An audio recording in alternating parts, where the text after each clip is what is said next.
예, 오늘 우리 창세기 17장의 말씀 우리 같이 나누도록 하겠습니다. 창세기 17장 1절입니다.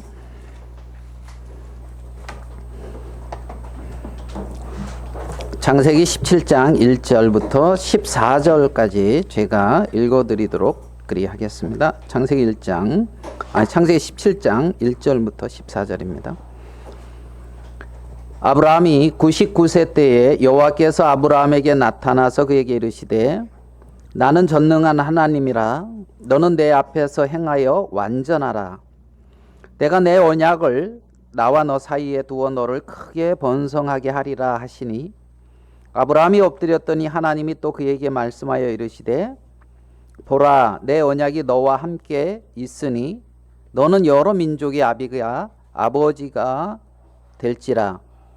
이제후로는 내 이름을 아브라함이라 하지 아니하고 아브라함이라 하리니 이는 내가 너를 여러 민족의 아버지가 되게 함이니라. 내가 너로 힘이 번성하게 하리니 내가 내게서 민족들이 나게 하며 왕들이 내게로부터 나오리라. 내가 내 언약을 나와 너 및 내 대대 후손 사이에 세워서 영원한 언약을 삼고 너와 내 후손의 하나님이 되리라. 내가 너와 내 후손에게 내 거류하는 이 땅 곧 가나안의 온 땅을 주어 영원한 기업이 되게 하고 나는 그들의 하나님이 되리라. 하나님이 또 아브라함에게 이르시되 그런즉 너는 내 언약을 지키고 내 후손도 대대로 지키라.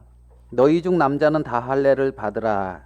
이것이 나와 너희와 너희 후손 사이에 지킬 내 언약이니라. 너희는 포피를 베어라. 이것이 나와 너희 사이에 언약의 표징이니라. 너희의 대대로 모든 남자는 집에서 난 자나 또는 너희 자손이 아니라 이방 사람에게서 돈으로 산 자를 막론하고 난 지 8일 만에 할례를 받을 것이라. 너희 집에서 난 자든지 너희 돈으로 산 자든지 할례를 받아야 하리니 이에 내 언약이 너희 살에 있어 영원한 언약이 되려니와 할례를 받지 아니한 남자 곧 그 포피를 베지 아니한 자는 백성 중에서 끊어지리니 그가 내 언약을 배반하였음이니라. 우리 14절 말씀까지 이렇게 읽어드렸습니다. 오늘 읽은 말씀은 잘 아시는 말씀이다는 그런 마음이 이렇게 듭니다. 아브라함에게 하나님이 아브라함이 이제 99세 때에 나타나셔서 이제 하나님이 아브라함에게 하시는 그러한 말씀입니다. 창세기 12장에 처음으로 이제 하나님이 아브라함에게 나타나셔서 이제 말씀하셨고 어떤 이제 너가 복의 근원이 되며 많은 민족의 어떤 조상이 될 것이다. 내 씨로 말미암아 온 어떤 많은 민족이 이제 복을 얻는 어떤 그러고 이제 하나님의 어떤 약속의 땅 이 부분을 이렇게 이제 약속해 주는 그 창세기 12장에 우리가 말씀을 봅니다. 오늘 읽은 이 17장에서 어떤 그러한 약속이 실현되는 부분에 한 25년이라는 세월이 흘러서 이제 75세 때에 아브라함이 이제 약속을 받고 25년이라는 이제 세월이 흘러서 지금 거의 이제 99세, 이제 100세 때 이삭을 낳잖아요. 그래서 이제 여기 이제 나타나셔서 이제 하나님이 구체적으로 어떤 하나님이 약속을 이루시는 부분을 또 이렇게 말씀하는 부분입니다. 여러분도 잘 아시겠지만 그거는 지난 한 4년, 5년 이 기간을 이렇게 약속을 받고 기간을 이렇게 거치면서 아브라함에게도 많은 일이 이렇게 일어났습니다. 아까 간증 들어보니까 구원을 받고 이제 여러 일이 각자 다 이렇게 있었을 터인데 그래서 아브라함도 자기가 그렇게 이제 의지했다고 할까요? 마음을 두었던 조카 롯. 어떻게 보면 이제 양자처럼 아마 롯을 데리고 온 것 같아요. 조카니까. 자기 조카고 자기는 이제 자식이 없으니까. 이 자기의 모든 것을 이 롯에게 물려주려는 마음이 혹시 있지 않았을까 이제 이런 생각을 하는데 결국 이제 롯이 또 아브라함하고 이렇게 다투고 헤어지고 또 이제 그런 부분들 시간이 지나지만은 자기 아내 사례를 통하여는 자식이 태어날 기미도 안 보이고, 그래가지고 이제 여종을 취해서 자식을 낳았는데, 그게 이제 누구예요? 이스마엘. 아마 그 시대에는 아마 그게 크게 문제가 되지는 않았을지 않겠나, 뭐 이런 생각이 들어요. 그런 생각 안 듭니까? 들죠? 그게 큰 문제가 됐겠냐. 왜냐하면 아브라함이 이삭을 낳고 이삭이 또 야곱을 낳았는데, 그 야곱에게 아내가 몇이었습니까? 실질적으로는 둘이고, 그쵸? 레아와 라헬. 그 둘이고, 라헬이 자기가 자식을 못 낳으니까 자기의 여종을 이제 야곱한테 이렇게 내 여종 취해서 자식 낳으라하면서, 그래서 자기 여종 비라를 막 이렇게 이제 주잖아요. 그래서 난 게 이제 누구죠? 예, 있죠? 이제 단과 뭐 납달리입니까? 뭐 이제 있잖아요. 뭐 이름 험악하게 좀 내용 이렇게 지은, 경쟁에서 이김 뭐 이렇게 단 납달리 뭐 이런. 그리고 이제 자기 저 누굽니까? 레아도 자기 여종 이제 그 실바를 또 이렇게 첩으로 줘서 또 이렇게 자식을 이렇게 낳는 것을 보면, 그 당시에 이제 아브라함의 아내 그 사레가 자기 여종을, 애굽 여종 그래도 충실하고 믿을만 해가지고 첩으로 이렇게 해서 자식을 낳았으니까 도덕적으로라 그래야 되냐요? 그 세상의 어떤 흐름에서는 크게 문제가 되지는 않았을 것 같고, 그리고 아브라함이 그렇게 해가지고 이제 이스마엘 자식을 낳았는데, 이스마엘이 마음의 기쁨이 됐겠어요, 안 됐겠어요?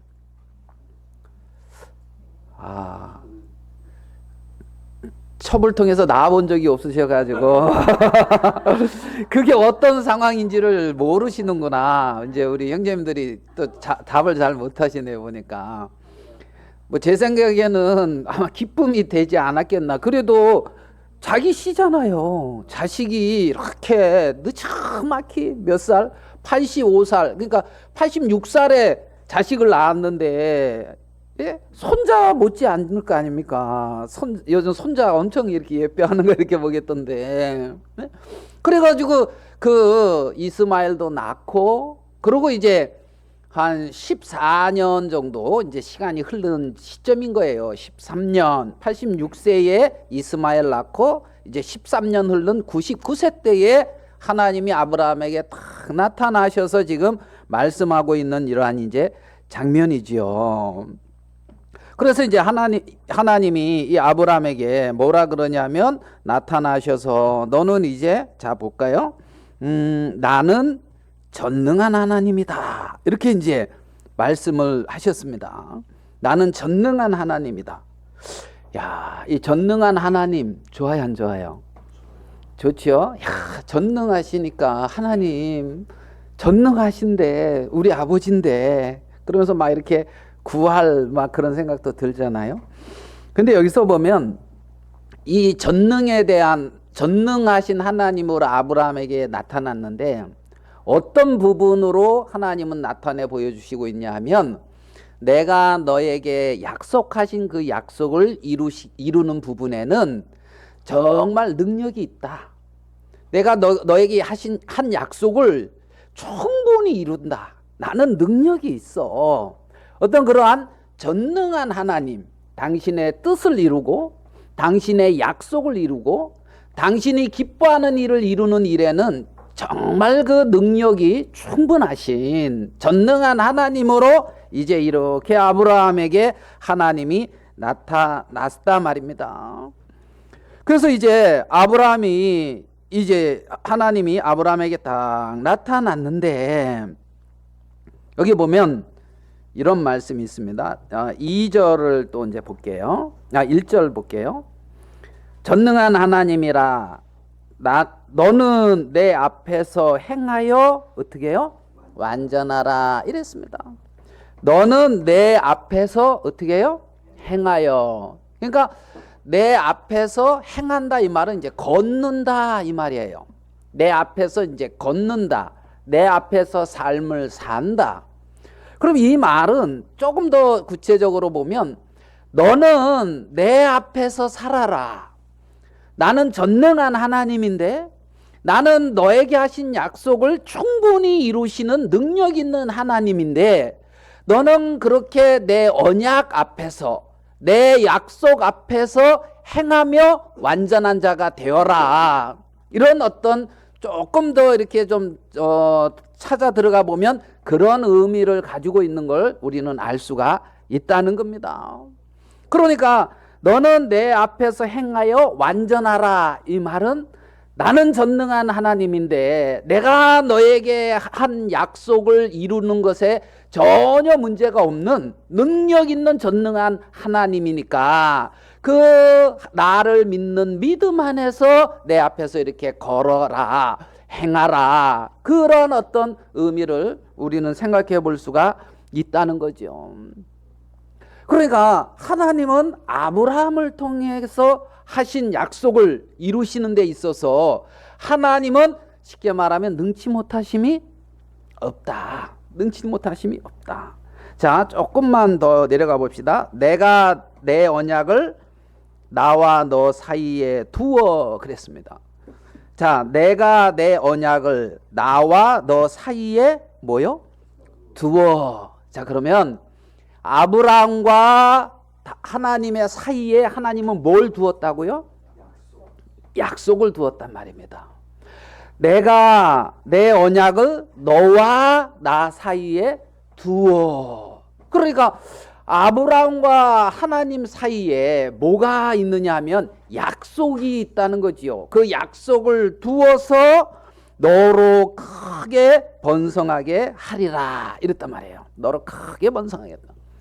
그러니까 아브라함을 창세기 12장에 부르신 그 하나님의 어떤 부르심 안에는 정말 그 이삭을 생각도 하고 있었고 사라를 통해서 이삭을 낳으며 많은 민족을 이루고 가나안 땅을 유업으로 주겠다고 하는 하나님의 변치 아니하시는 하나님의 어떤 뜻과 계획이 있었단 말입니다.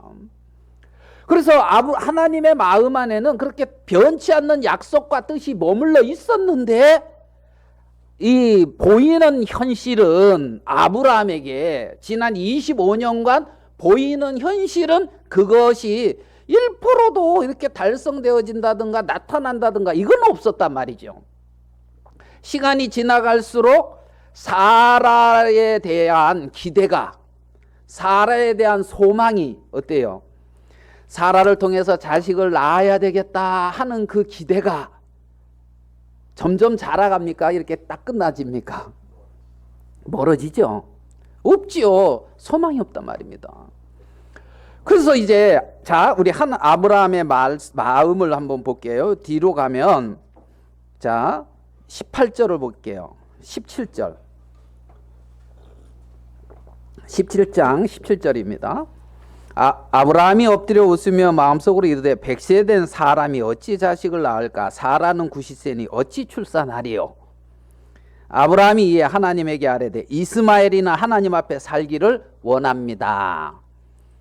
여러분 아브라함의 이 마음, 이 말 충분히 공감이 됩니까? 안 됩니까? 공감되지요? 말이 됩니까? 지금 내가 100세고 우리 아내는 이제 90세인데 자식을 낳는다는 게 말이 됩니까? 이제 이런 마음이에요. 그런데 19절에 하나님이 이르시되 아니라 내 아내 사라가 내게 아들을 낳을 것이다 이랬단 말이죠. 그러니까 하나님은 마음을 바꾸시지를 아니다 하면서 그러니까 아브라함의 설득을 하나님이 받아들이지 아니하시고 하나님이 아브라함을 하나님의 계획과 뜻 안으로 이끌어 들이시는 것을 볼 수가 있어요. 그렇죠? 우리도 종종 이렇게 하나님을 설득할 때가 있어요, 없어요? 종종 설득 안 해봤습니까? 하나님 이거는 이렇게 해주셔야 되는데 하는 뭐 강영재님 종종 해오셨? 그래서 설득이 잘 안 되는 것 같아가지고 속상한 경우가 아브라함도 말이 안 된다고. 나가 지금 100세요. 아내가 이제 90세인데. 그러니까 이제 아브라함의 마음은 바뀌는데 하나님의 마음은 변치 않는 것을 우리는 여기서 볼 수가 있는 거죠. 여기서 볼 수가 있는 거예요. 그런데 이제 우리는 아브라함의 어떤 생각, 아브라함이 하고 있는 이 말 충분히 이해가 됩니까? 안 됩니까? 충분히 이해가 된단 말입니다. 사실 우리가 이렇게 인생을 이렇게 살면서 말입니다. 인생을 살면서 지금 어떤 이 시대의 어떤 흐름이라 그래야 됩니까? 사조? 이 시대의 흐름이 하나님의 말씀이 절대적인 진리다. 하나님의 말씀이 변치 않는 진리다 하는 말씀에 대한 절대 가치를 인정하는 것이 그렇게 크지가 않다는 거죠. 크지가 않다는 거예요. 그러면서 하나님의 말씀에 대한 절대 그렇게 말씀을 인정하는 그러한 마음보다 내가 이렇게 경험하고 내가 알고 있고 내가 생각하고 있는 어떤 그러한 합당한 생각들이 내가 보기에 옳은 생각들이 마치 맞는 것처럼 살아가는 경우가 굉장히 이렇게 많다는 거죠. 많다는 거죠. 그러니까 이제 우리가 이 성경을 정경이다. 정경. 그래서 이제 캐논 어떤 그러한 의미를 갖는다 그러죠. 정경. 그러니까 이제 그 갈대 있죠. 갈대. 측량하는 정확한 잣대. 이 성경이 그런 의미가 있다고 하잖아요. 맞습니까? 최 목사님 맞나요? 정경. 그죠? 예. 그래서 이 하나님이 절대 진리고 절대 가치였다는 거지요. 절대 진리고. 그래서 예전에는 이 하나님의 말씀이 그렇다. 그러면 그거에 대해서 뭐 이러쿵저러쿵 말을 할 수 없는 시대도 있었다는 거죠. 있었다는 거예요. 우리가 오늘이 10월 29일인가요? 예. 31일, 10월 31일은 여러분 기억나는 게 뭐예요? 10월 31일. 예, 10월의 마지막 밤에 누구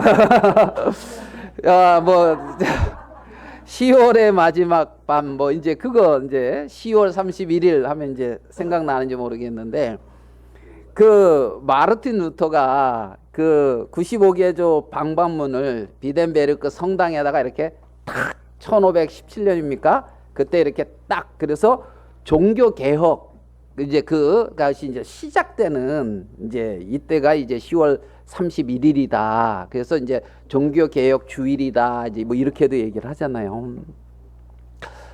그래서 이제 뭐 학교에서 보니까 종교 개혁 주간이다 그래가지고 있잖아요. 그 왈도파 아시죠? 왈도파. 그 왈도파 목사를 이렇게 초청해가지고 이렇게 말씀을 이렇게 이제 들었는데 실제로. 그래서 지금 이 전 세계에 왈도파가 한 150개 교회가 있대요. 아직까지 현존하는 게 150개 교회 정도가 이렇게 이제 존재하고 있고 굉장히 이렇게 이제 석학이셔요. 보니까 이제 그러신 분인데 이제 이렇게 3일 말씀을 전했어요. 그래서 이제 왈도파가 이렇게 핍박받는 얘기를 이렇게 했는데 그 중에 한번 생각나서 제가 한번 좀 읽어드리고 싶은 내용이 있거든요. 핍박을 굉장히 많이 받았어요. 핍박을. 그러면서 핍박을 굉장히 많이 받고 한 예를 들면 그 루이 14세 그가 이제 평화 조약을 이제 딱 해체하고 이제 그 믿는 사람들을 이렇게 핍박할 때에 신자들을 핍박할 때에 그때 왈도파 신자들이 14,000명이었대요. 14,000명 정도. 근데 2,000명이 바로 죽었대요. 그다음에 8,000명이 지하 감옥에 갇혀서 시간을 두고 죽었대요. 그 몇 명 남았어요? 4,000명. 그들이 너희들은 그 알프스 산 있잖아요. 그 1900m 밑으로 내려오지 말아라. 그 위에서 살아라. 평화 조약이 거기서 네 나름 종교 생활을 해라. 게다가 2500m인가까지로 이렇게 올라가기도 했대요. 그리고 그렇게 이제 죽고, 그러면 이제 그들이 그 산을 넘어가지고 이제 스위스로 가는 거예요. 스위스로 가서 이제 거기서 이제 이렇게 거기는 좀 자유가 있으니까 그렇게 이제 하고, 하여간 너무나 비참하게 이렇게 죽임을 당하고 그런 것이 많았는데, 거기서 이제 한번 읽어드려 볼게요. 이제 왈도파의 신학 고백 중에 이런 내용이 있대요. 사나 죽으나 이 믿음에서 인내할 것이며 우리는 우리 자신의 피로 하나님의 이 진리에 서명할 준비가 되어 있다. 그러니까 이들의 신앙 고백이었단 말이에요. 사나 죽으나 이 믿음에서 인내할 것이며 우리는 우리 자신의 피로 하나님의 이 진리에 서명할 준비가 되어 있다.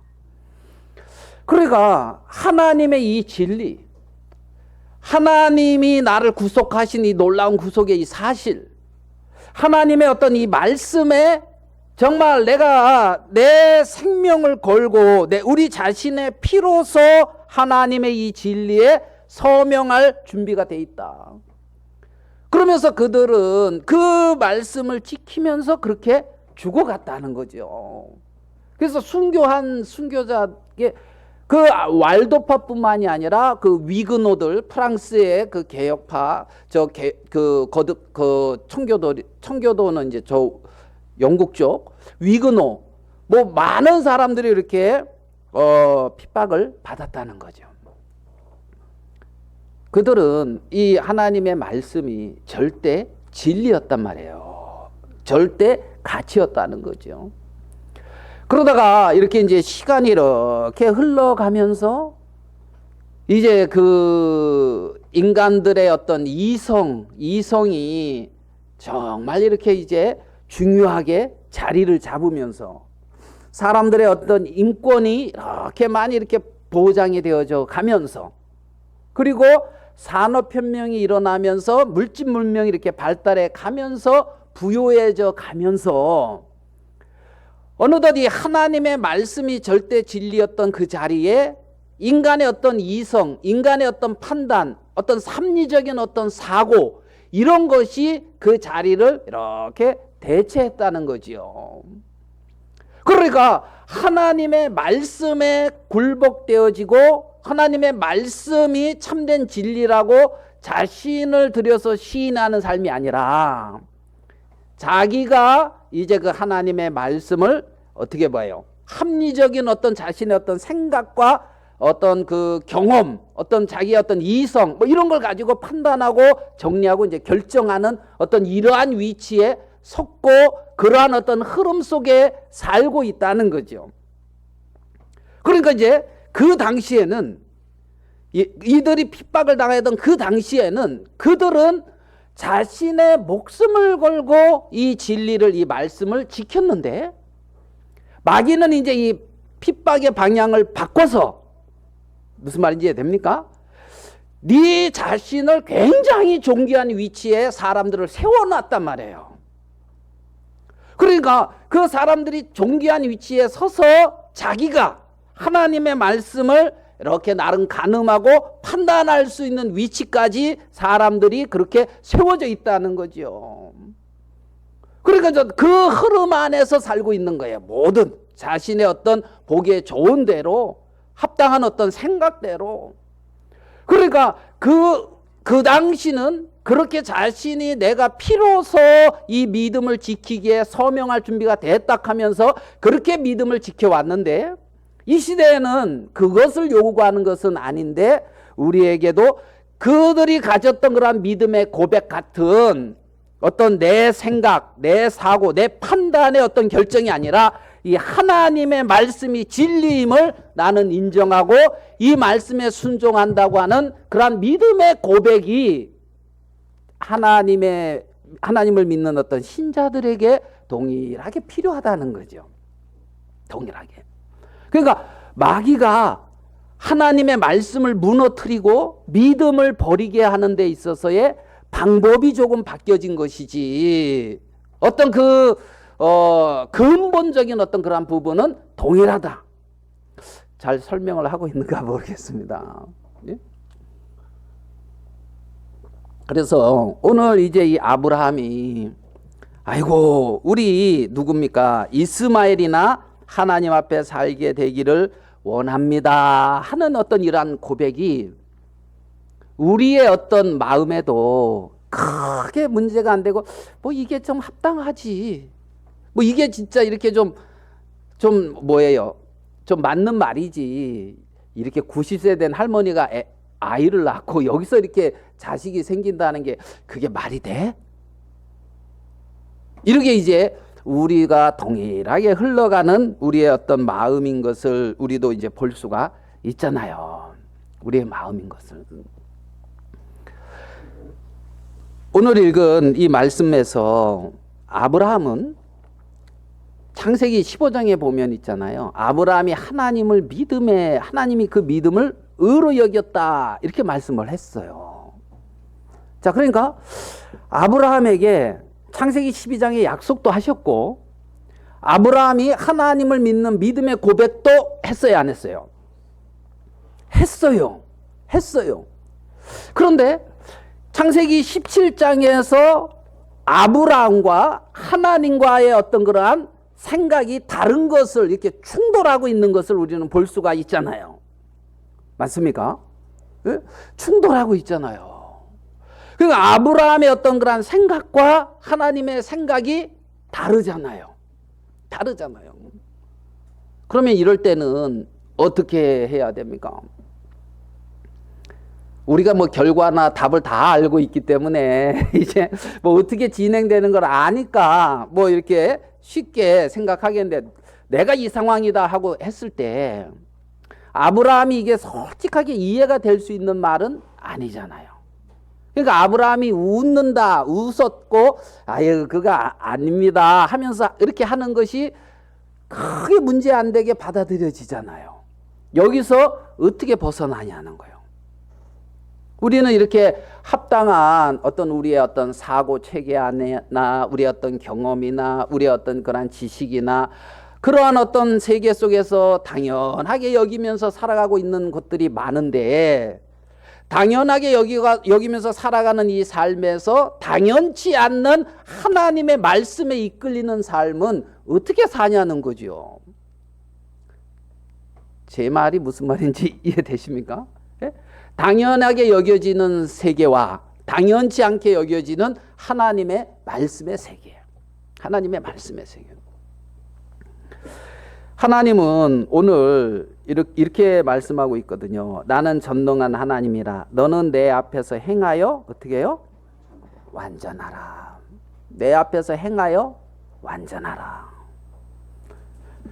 그러면서 아브라함에게 너는 많은 민족의 아버지가 될 것이다. 그 많은 민족은 어느 민족이냐 하면 언약을 가진, 아브라함과 같은 언약을 가진 민족의 아버지라는 거예요. 1차적으로 보면 아마 유대인들은 자기들이라고 생각하겠죠. 유대인. 그렇죠? 아브라함의 후손 유대인들. 그러니까 그러면서 지금 하나님은 오늘 읽은 말씀에 뭐라 그러냐면 이제 믿음의 표, 언약의 어떤 상징으로 할례를 이렇게 행하라고 말씀하고 있습니다. 남자들은 다 할례를 행하라고. 그러니까 유대인들은 다 할례를 난지 8일 만에 남자들은 다 할례를 행해요, 안 행해요?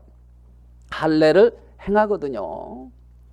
그러면 유대인들이, 우리가 유대인이라 그러면 하나님의 약속을 받은 자고 약속의 징표로 할례를 행했고, 그리고 나는 지금 하나님을 섬긴다 하고 있으면 나름대로 그래도 자부심이 있겠어요, 없겠어요? 하나님이 나를 택한 백성이다. 자부심이 있죠. 자부심이 있죠. 그리고 그들에게는 성전이 있고, 맞죠? 제사장들이 있고, 하나님이 주셨다는 율법도 있고, 하나님이 주신 절기도 있고, 그래가지고 그 절기에 그들이 가서 그렇게 예배를 드리고, 그런 말씀을 이렇게 하시더라고요.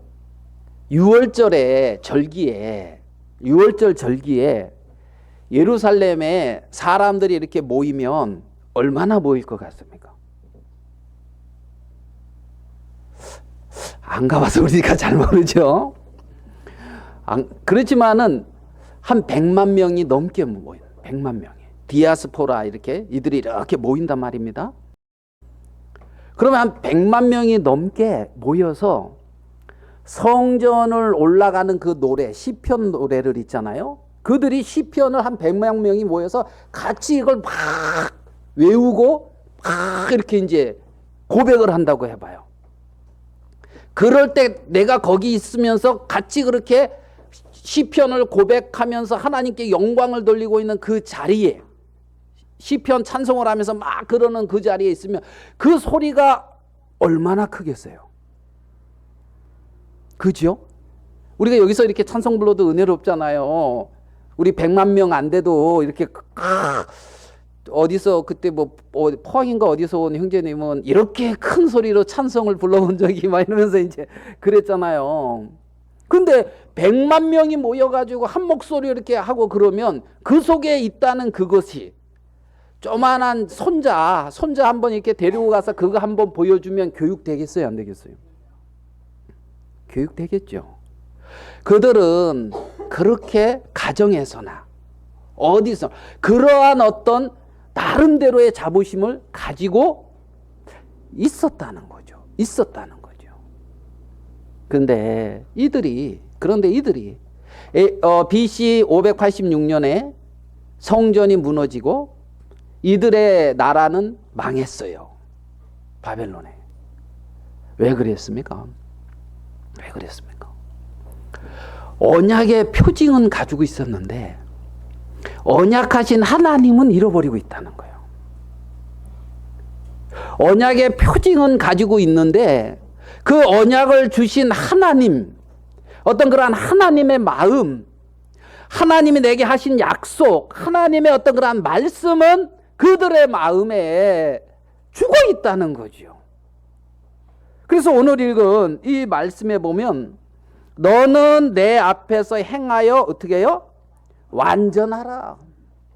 내 앞에서 행하여, 내 앞에서 정말 그 약속 앞에서, 말씀 앞에서, 하나님 앞에서 행하는 그 하나님의 약속을 절대 진리로 믿는 그러한 믿음 안에서 행하는 그 안전한 삶, 이게 없었다는 거죠. 이스라엘 백성들에게는. 그들은 할례를 행했다, 안식일을 지킨다, 성전이 있다, 제사를 드린다, 많은 것들을 가지고 있었지만은 그들의 마음 안에 어떤 하나님이 이렇게 세워져 있는 것이 아니라 세상 사람들보다도 더 이렇게 타락된 삶을 사는 것을 우리는 성경의 역사를 통해서 보면 알 수가 있단 말입니다. 결국 그들이 그렇게 이제 패망의 길을 갔죠. 자, 한번 봅시다. 17장 4절을 한 번 더 봅시다. 17장 4절.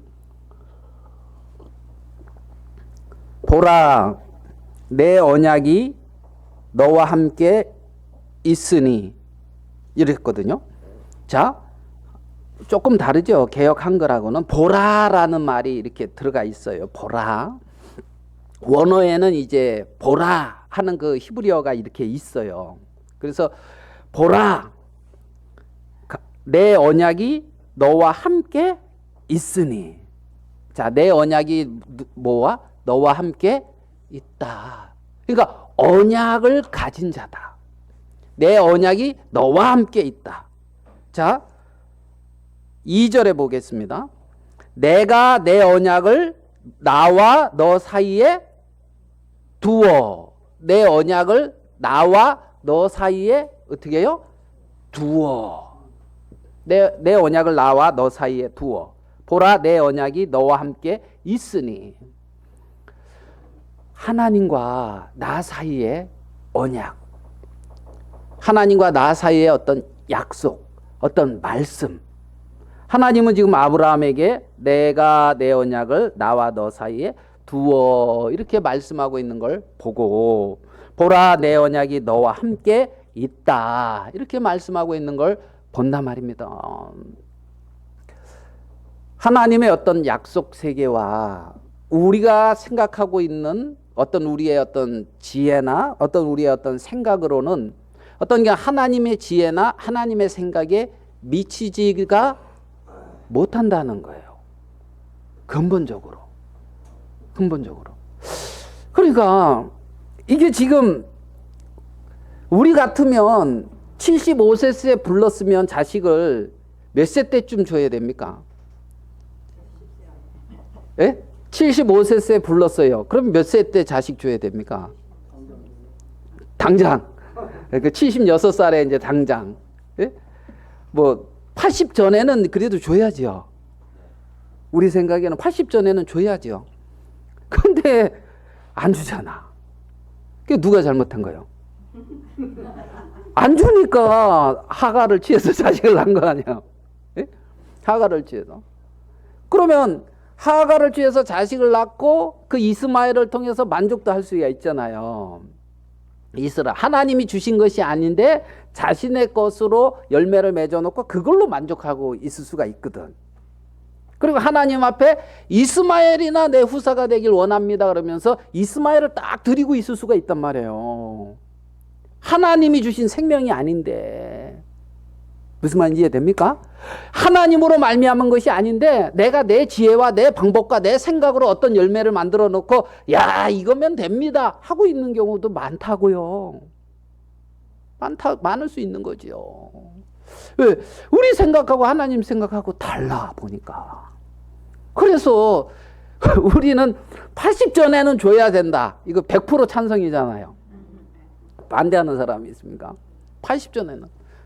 근데 하나님은 아니다 하는 거지. 그래가지고 이제 사라가 90세 때까지 기다리는 거예요. 아브라함이 100세 때까지. 자, 그러면 이거는 하나님이 그래서 그렇게 나타나. 나는 무슨 하나님이다? 전능한 하나님이다. 하나님의 전능하심으로, 하나님의 능력으로 이루어지는 세계잖아요. 나의 것과는 아무 상관이 없다니까요. 내 능력으로 이루어지는 세계가 아닌 것을 우리는 볼 수가 있단 말이에요, 이 말씀에. 자, 그러면 이러한 어떤 하나님의 세계에 우리가 속하게 되어질 때에 하나님 앞에서 이렇게 완전한 삶을 살 때에 어떠한 자세로 살아야 되느냐. 워낙에 차이가 나니까 안 맞으니까. 무슨 말인지 이해되죠? 그럼 그 차이가 나는 하나님 앞에 어떠한 자세로 내가 있어야 돼? 합당하냐. 이제 이 부분을 좀 살펴보자는 거죠. 하나님 앞에. 아브라함은 하나님 앞에 어떠한 자세로 있는가? 어떠한 자세로 있습니까? 예? 그게 3절이거든요. 아브라함이 어떻게 해요? 엎드렸더니. 아브라함이 어떻게 하고 있어요? 하나님 앞에 엎드리고 있잖아요. 엎드리고 있잖아요.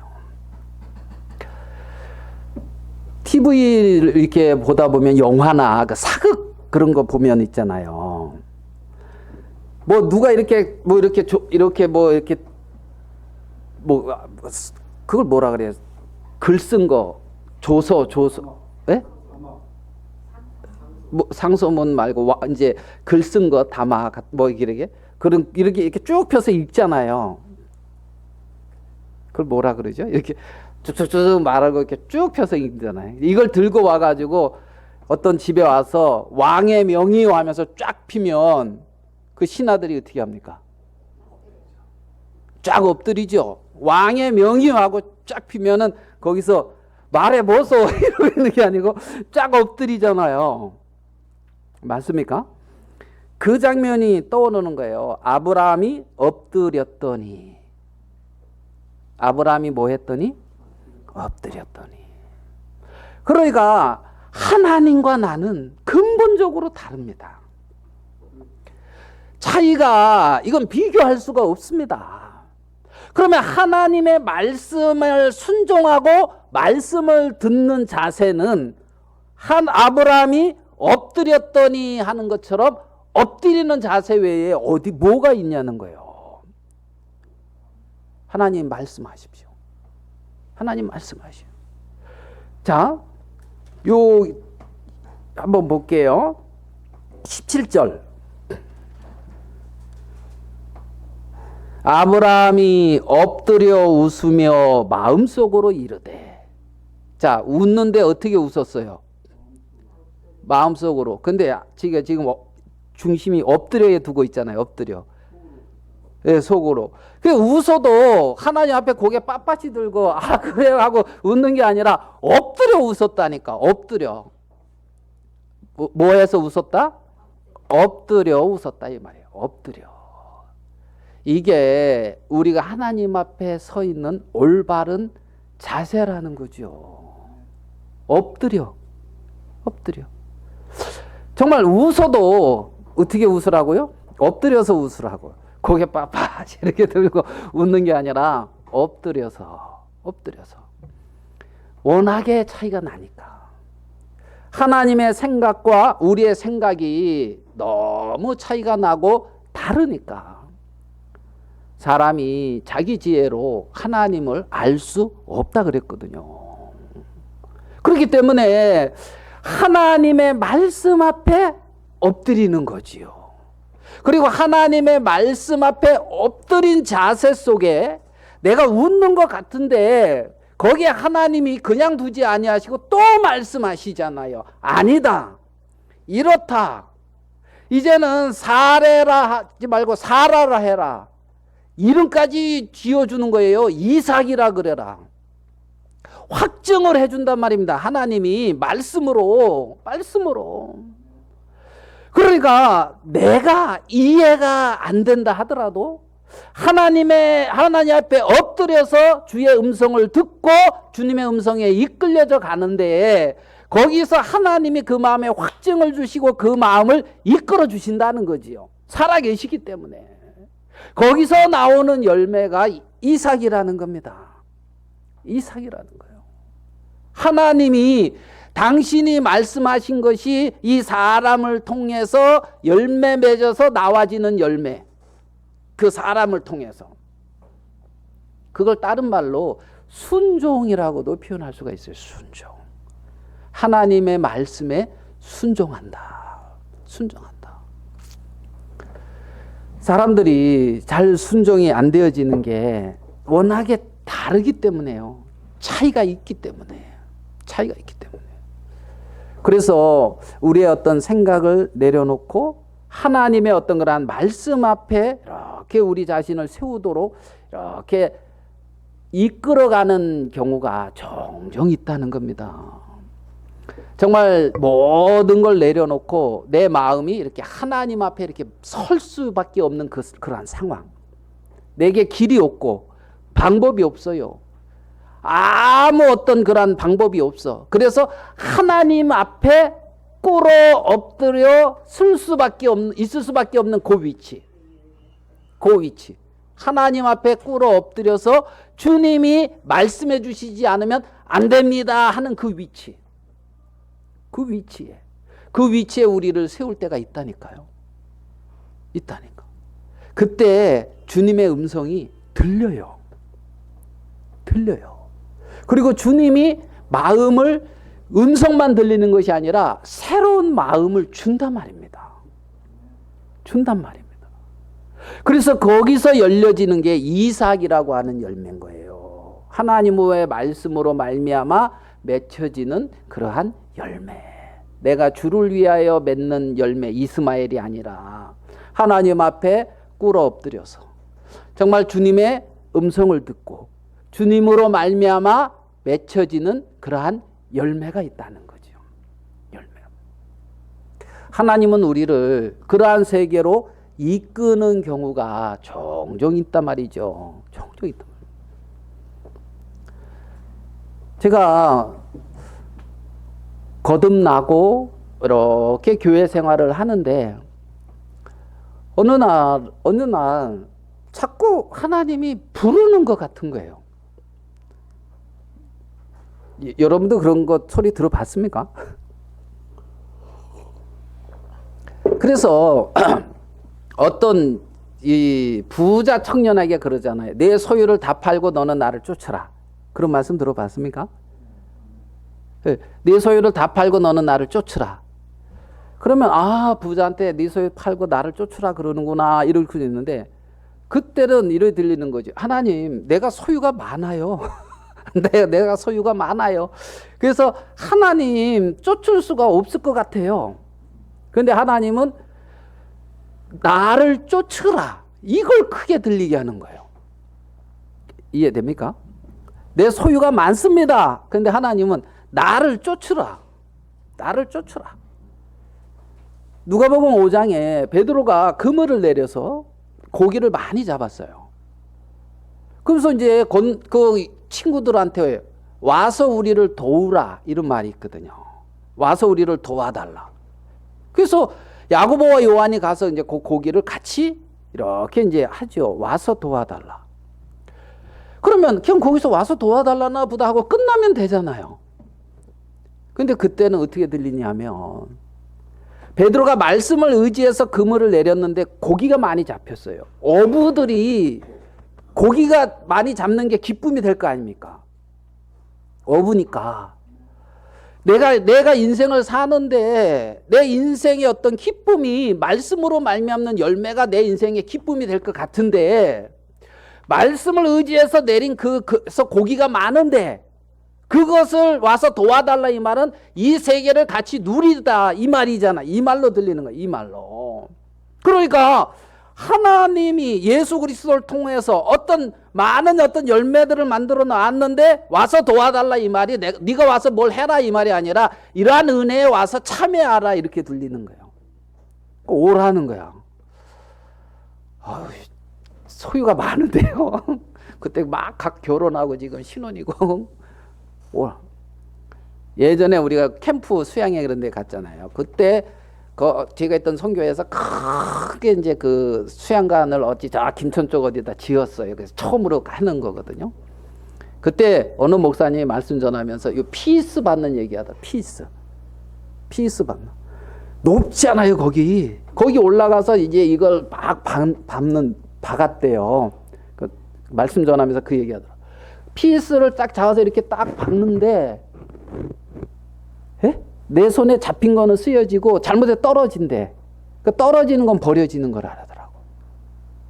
잡혀서 쓰여지는 건 쓰이고 떨어지는 건 버려진다. 지금 와서 도와달라, 오라, 자꾸 이런 말을 듣는데 아닙니다. 그러면 피스 있지? 떨어지면 버려지는 거야. 이 말 무슨 말인지 이해 안 됩니까? 야, 네가 내 손에서 떨어지면 버려지는 거야. 내 손에 잡힌 게 복이야. 잡혀서 쓰임 받는 게 복이지. 그러니까 하나님 앞에 자꾸 묻는데 하나님은 자꾸 뭔가 오라 그러는 것 같은 거예요. 뭐라? 그래서 갔잖아요. 왜? 오라니까. 누가?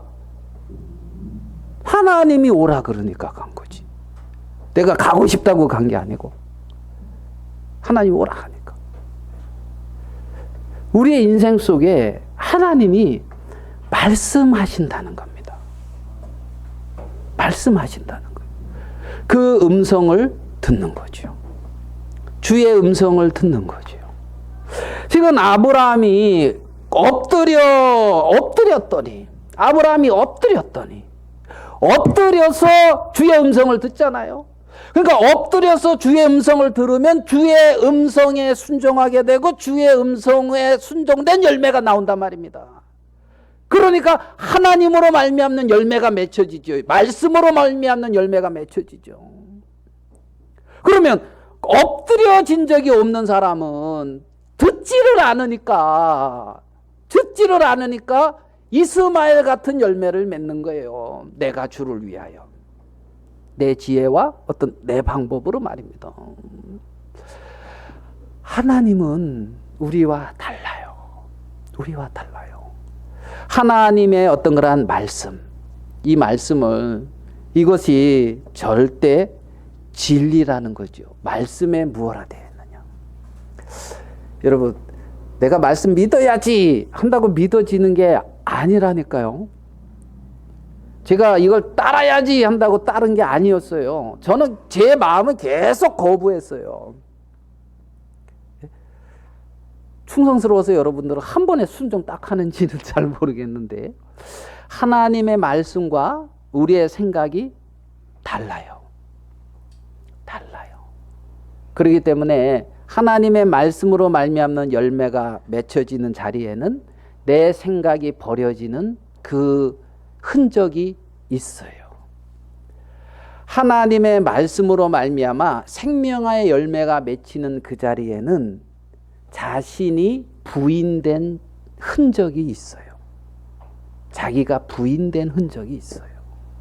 그러면 자기가 부인된 흔적이 없는 사람은 하나님의 말씀 앞에 순종되어진 적이 별로 없다. 이렇게 보면 되는 거예요. 그렇게 보면 되는 거예요. 왜냐하면 하나님의 말씀은 우리의 생각과 다르기 때문에 그렇습니다. 하나님 말씀 앞에, 하나님 앞에 아브라함이 이렇게 엎드렸는데 거기에 약속이 있어요. 12장에 이미 약속하셨어요. 하나님의 어떤 예비된 약속의 세계가 있어요. 그 약속의 세계가 실제 우리의 삶에서, 우리가 살고 있는 곳곳에서 열매로 나타나는 그 과정 속에는 이러한 어떤 하나님으로 말미암아 되어지는 어떤 그러한 역사하심과 일하심이 있는 걸 우리는 볼 수가 있다는 거죠. 하나님이. 그래서 하나님이 아브라함을 그렇게 인도하신 것처럼 또 우리도 우리의 삶을 그렇게 인도하신다. 인도하신다. 그래서 우리 모두가 그러한 주님의 은혜를 잊기를 바라는 마음이 있어서 잠시 말씀을 드렸습니다.